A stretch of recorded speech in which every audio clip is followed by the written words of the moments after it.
When designing a building, an architect decides the thickness and components of a wall.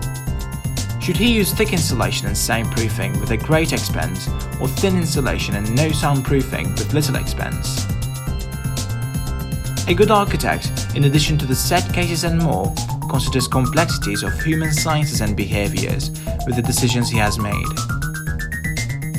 This is where he exits his designer's bubble and becomes a human, a user of his design, and makes further decisions accordingly. In many ways, architecture is more of an experience than mere physical structures. Architecture is all around us, so who's to say they don't change everything about the environment and its people they interact with? This video will delve into many ways changes in the built environment changes one's experience by referencing psychological, historical, and contemporary contexts.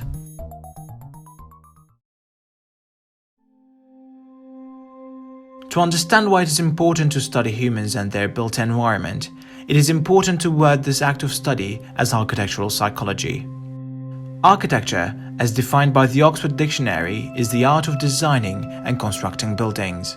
On the other hand, psychology is the study of human mind and its functions in a particular context. In very strict terms, architectural psychology is the study of neither architecture nor psychology, but the bridge in between, humans' cognitive response to their physical environment. David Cantor and his colleagues carried out an experiment in a seminar room in the University of Strathclyde, Glasgow School of Architecture. Because they noticed that the students chose to sit at the back of the room rather than in the front, their aim was to see how the arrangement of the desks helped optimize the distance between the tutor and the student, to help students be closer to the board and hence pay more attention in class. Several groups of students were asked to come in and complete a questionnaire in a room where chairs are arranged in a semicircle. The questionnaire was about the students' thoughts, feelings, and reasons for sitting where they sat and helped with drawing a hypothesis in the experiment. The results of where the students sat remained fairly constant, with either of the semicircle filled and the rest of the seats filled from front to back. In this case, position of the tutor did not significantly affect the results. However, when the test was carried out with the furniture arranged in a rectangular shape, students preferred to sit at the back of the seminar room when the tutor was closer to the desks.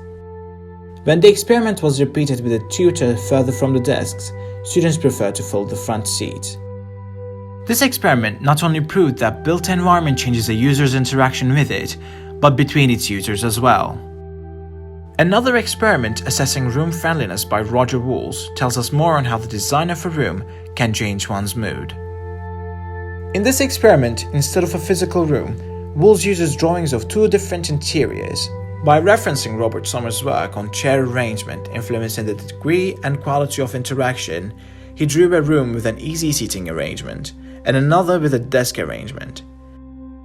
He added a sloped and glazed ceiling on the easy arrangement and a box room with a small window above eye level on the other.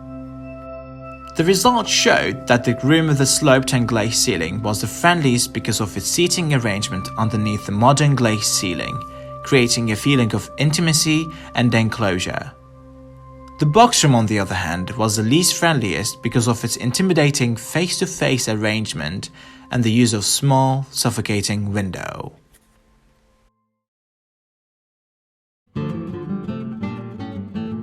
To further understand architecture and its effects on humans, it may be easier to view and treat the built environment as visual arts, like our great ancestors.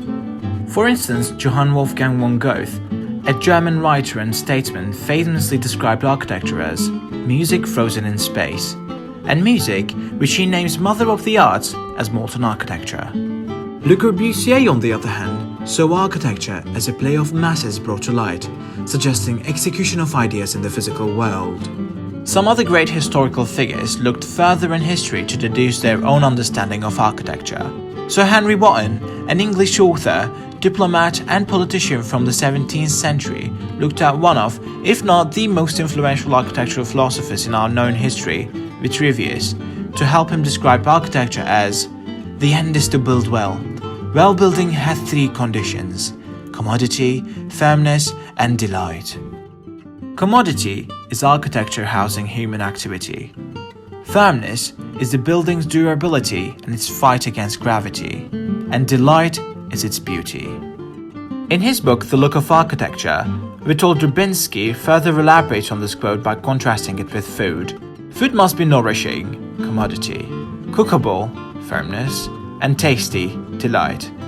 This analogy helps the reader view and respond to architecture as taste and emphasize on complexities of architecture as a blend of these ingredients.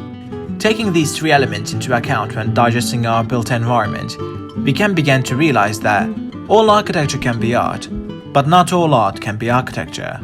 Because as Paul Klee, whose artwork depicts expressionism, surrealism, and cubism phrases it, an artist can paint square wheels, but an architect must make them round.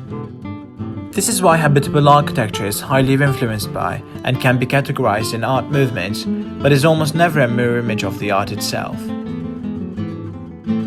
An interesting example on different ways in which commodity, firmness, and delight have been being synthesized in recent years is the way buildings are turned inside out, and expressing a different approach to the delight of the building becoming one with its commodity and firmness. In recent history, Renzo Piano and Richard Rogers' Centre Georges Pompidou in Paris was named an influential building of the modern movement because of its elaborate execution of systems that would otherwise be sugar-coated within walls, exposed on its facades and interiors. The building eventually underwent a renovation with its facade alone costing half of the $90 million budget. Part of the reason of its renovation was in the 1970s, this new synthesis of a building brought the centre many visitors, meaning the problem with it was not its lack of the usual delight, but its lack of inhabitable delight. It was not seen as long-lasting. Anyone with a brief understanding of fashion and architectural languages can distinguish an old building from a contemporary one, and relate fashion to different decades. It's almost like fashion and architecture go hand in hand when jumping from one century to another. When studying historical architectural spaces, literature can only explain so much. One must see and learn by looking, which is why a great source of information for architecture and history is paintings. To further demonstrate the changes in built environment in relation to the building's inhabitants and their fashion, we will be breaking down and reconstructing James Tissett's hide-and-seek painting from 1877. James Jacques Joseph Tissett was a French society painter in his early life and a biblical painter in his late. His painting at a happy time in his life after he met his Mrs. Kathleen Newton depicts a more settled lifestyle. At this period, he paints his life rather than others. Hide-and-seek integrates a rich, busy Victorian household with children occupying the space, and their playfulness the atmosphere. His mistress is sat before a large shaded window lighting up the newspaper she's lost in, blocking away James Tissett's easel. Overstuffed couches behind the colorfully dressed little girl with the terrace door open hint at a springtime, a time of transition and clutter in the air. Reconstructing this painting is going to show how our built spaces are different from over a century ago. Let's start with the floor. Carpets seldom take a large part of our living rooms now. We like exposing material. We still use sofa chairs, but we like them to stand out. Our current postmodernism world contains furniture from every other decade from the modernist period. Furniture like lamps aren't heavy pieces occupying incredible spaces on tables now. Clutter represents discomfort and mess in common rooms. Chairs don't lay around in every corner. They have their own tables and purposes. Instead, we can replace a Mrs. Uncomfortable chair with a light swivel sofa chair. Tissett would likely have his own studio, so his easel wouldn't lie around in the living room creating more clutter. Plants outdoors show that him and his family had a liking for plants. In a current urban world, flower pots would suffice. We still use mirrors in our living rooms. They help create an illusion of extensive space. If a need for partition walls arose, one that wouldn't attract much attention would do. In the 21st century, rent is almost unaffordable, and houses need to be sustainable by themselves, so low ceilings are preferred. Walls would like to remain where they are, but elaborate curtains wouldn't take over much space. Glazed doors would open to an overpopulated cityscape.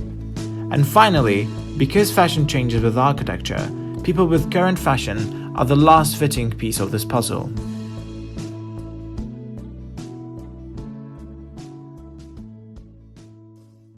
The world is evolving like clockwork, traveling through time and space. Our built environment is inhabited with a blend of people and animals of all identities, from every culture, species, and other walks of life. Museums that were once mere public spaces of controlled knowledge have become hives of collective memory and hybrid identities of the world. Inclusivity has become our oxygen, and our relationships our water. Our hybrid cultures, in addition to population increase and global warming, however, have changed the way we think of design. Regulations set for every part of our built environment make designing public and private spaces more challenging to come up with buildable design. In case of emergency, how can we efficiently escape a building? How can a building withstand natural disasters caused by global warming? Population increase can only mean lack of resources in future, so how do we make our buildings more sustainable or better, self-sustaining? These set questions are only some of the challenges architects face when designing in the contemporary world. For further comprehension of regulations set in the contemporary built environment, good examples to look at is schools. Governments want to educate, aid, and keep students, the future generations, safe from any foreseeable danger within reason and funding. A brief interview with Ms. Devi from St. Edmund's Catholic School in Wolverhampton spotlights a hint of understanding on how schools are designed to better suit students' needs in a hybrid world. Currently, we're situated in what we call an open learning space. So the open learning should be really multi-purpose use, or multimedia, and we've created it as such where it can be used by external departments, like an English department, or it could be a geography, or it could be an art department. So it's very much movable desks. And you can see the ceiling heights are quite low, but that really is down to the sustainability. So the warmth of this room, because this room is very, very warm. There's a lot of pass-through. And then the rest of the department, we've got very high ceilings, but we also need to, and bigger rooms, but that's to accommodate the safety side of it as well. Because there's, in Britain we have legislations where you need to think about spacing and movement of machines and tools when the kids are moving about, and then we have a thing called a bulletin 51, where we have to abide by. But I've noticed that the students, they do like a smaller space, and it works well with them because they find it quite comfortable to work in a smaller environment rather than quite big and quite daunting. Colours as well, we look at colours. So here around the department we have accents of green. Green is favourable because it's quite calming as well, but also white because we use it as a background to show off their work and showcase what they've done as an open canvas. As students of life, studying ourselves, looking back in history and seeing how our past has resulted in our present built environment, we can begin to see ever-ending reasons why it is important that we need to take care of our planet while developing our built spaces for the future. Looking forward, the environment needs us to prioritize firmness, be reasonable with our commodities, and extract delight from the two.